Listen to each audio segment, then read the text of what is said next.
us from the cradle to the grave. Once Wilson was elected, Morgan, Warburg, Baruch, and company advanced a new plan, which Warburg named the Federal Reserve System. The Democratic leadership hailed the new bill, called the Glass-Owen Bill, as something radically different from the Aldrich Bill. But in fact, the bill was virtually identical in every important detail. In fact, so vehement were the Democratic denials of similarity that Paul Warburg, the father of both bills, had to step in to reassure his paid friends in Congress that the two bills were virtually identical. Brushing aside the external differences affecting the shells, we find the kernels of the two systems very closely resembling and related to one another. But that admission was for private consumption only. Publicly, the money trust trotted out Senator Aldrich and Frank Vanderlip, the president of Rockefeller's National City Bank of New York and one of the Jekyll Island Seven, to oppose the new Federal Reserve System. Years later, however, Vanderlip admitted in the Saturday Evening Post that the two measures were virtually identical. Although the Aldrich Federal Reserve Plan was defeated when it bore the name Aldrich, nevertheless, its essential points were all contained in the plan that finally was adopted. As Congress neared a vote, they called Ohio attorney Alfred Crozier to testify. Crozier noted the similarities between the Aldrich Bill and the Glass-Owen Bill. The bill grants just what Wall Street and the big banks for 25 years have been striving for: private instead of public control of currency. It, the Glass-Owen Bill, does this as completely as the Aldrich Bill. Both measures rob the government and the people of all effective control over the public's money, and vest in the banks exclusively the dangerous power to make money among the people scarce or plenty. During the debate on the measure, senators complained that the big banks were using their financial muscle to influence the outcome. "There are bankers in this country who are enemies of the public welfare," said one senator. What an understatement. Despite the charges of deceit and corruption, the bill was finally snuck through the Senate on December 22, 1913, after most senators had left town for the holidays, after having been assured by the leadership that nothing would be done until long after the Christmas recess. On the day the bill was passed, Congressman Lindbergh prophetically warned his countrymen that this act establishes the most gigantic trust on earth. When the President signs this bill, the invisible government by the monetary power will be legalized. The people may not know it immediately, but the day of reckoning is only a few years removed. The worst legislative crime of the ages is perpetrated by this banking bill. On top of all this, only weeks earlier, Congress had finally passed a bill legalizing income tax. Why was the income tax law important? Because bankers finally had in place a system which would run up a virtually unlimited federal debt. How would the interest on this debt be repaid? Never mind the principal. Remember, a privately owned central bank creates the principal out of nothing. The federal government was small then. Up to then, it had subsisted merely on tariffs and excise taxes. No, just as with the Bank of England, the interest payments had to be guaranteed by direct taxation of the people.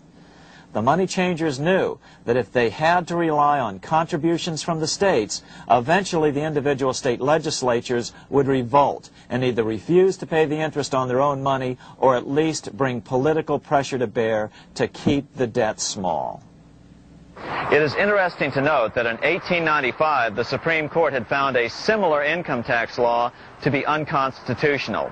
The Supreme Court even found a corporate income tax law unconstitutional in 1909. As a result, Senator Aldrich hustled a bill for a constitutional amendment allowing income tax through the Congress. The proposed 16th Amendment to the Constitution was then sent to the state legislatures for approval. But some critics claim that the 16th Amendment was never ratified by the necessary 3/4 of the states. In other words, the 16th Amendment may not be legal. But the money changers were in no mood to debate the fine points. By October of 1913, Senator Aldrich had hustled the income tax bill through Congress. Without the power to tax the people directly and bypass the states, the Federal Reserve Bill would be far less useful to those who wanted to drive America deeply into their debt. A year after the passage of the Federal Reserve Bill, Congressman Lindbergh explained how the Fed created what we have come to call the business cycle and how they use it to their advantage. To cause high prices, all the Federal Reserve Board will do will be to lower the rediscount rate, producing an expansion of credit and a rising stock market. Then, when businessmen are adjusted to these conditions, it can check prosperity in mid-career by arbitrarily raising the rate of interest. It can cause the pendulum of a rising and falling market to swing gently back and forth by slight changes in the discount rate, or cause violent fluctuations by a greater rate variation. And in either case, it will possess inside information as to financial conditions and advanced knowledge of the coming change, either up or down. This is the strangest, most dangerous advantage ever placed in the hands of a special privileged class by any government that ever existed. The system is private, conducted for the sole purpose of obtaining the greatest possible profits from the use of other people's money. They know in advance when to create panics to their advantage. They also know when to stop panic. Inflation and deflation work equally well for them when they control finance. Congressman Lindbergh was correct on all points. What he didn't realize was that most European nations had already fallen prey to the central bankers decades or centuries earlier. But he also mentions the interesting fact that only 1 year later the Fed had cornered the market in gold. This is how he put it, quote, "Already the Federal Reserve banks have cornered the gold and gold certificates," close quote. But Congressman Lindbergh was not the only critic of the Fed.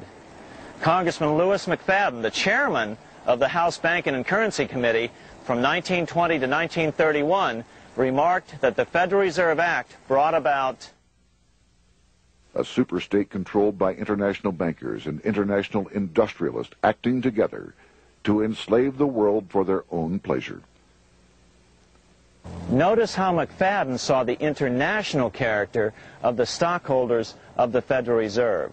Another chairman of the House Banking and Currency Committee in the 1960s, Wright Patman from Texas, put it this way. In the United States today, we have in effect two governments. We have the duly constituted government, then we have an independent, uncontrolled, and uncoordinated government in the Federal Reserve System, operating the money powers which are reserved to Congress by the Constitution. Even the inventor of the electric light, Thomas Edison, joined the fray in criticizing the system of the Federal Reserve. If our nation can issue a dollar bond, it can issue a dollar bill. The element that makes the bond good makes the bill good also. The difference between the bond and the bill is the bond lets money brokers collect twice the amount of the bond and an additional 20%, whereas the currency pays nobody but those who contribute directly in some useful way. It is absurd to say that our country can issue $30 million in bonds and not $30 million in currency. Both are promises to pay, but one promise fattens the usurers and the other helps the people. 3 years after the passage of the Federal Reserve Act, even President Wilson began to have second thoughts about what had been unleashed during his first term in office.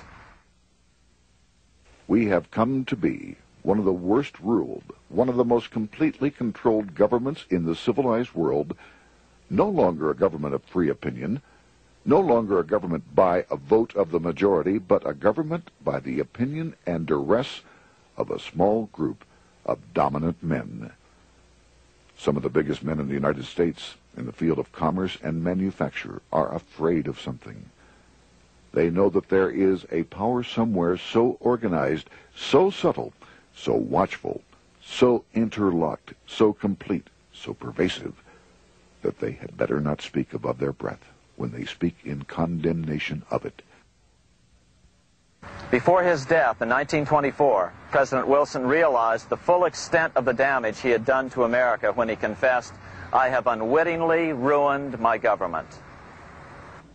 So finally, the money changers, those who profit by manipulating the amount of money in circulation, had their privately owned central bank installed again in America. The major newspapers, which they also owned, hailed passage of the Federal Reserve Act of 1913, telling the public that now depressions could be scientifically prevented. The fact of the matter was that now depressions could be scientifically created. Power was now centralized to a tremendous extent. Now it was time for a war, a really big war. In fact, the First World War. Of course, to the central bankers, the political issues of war don't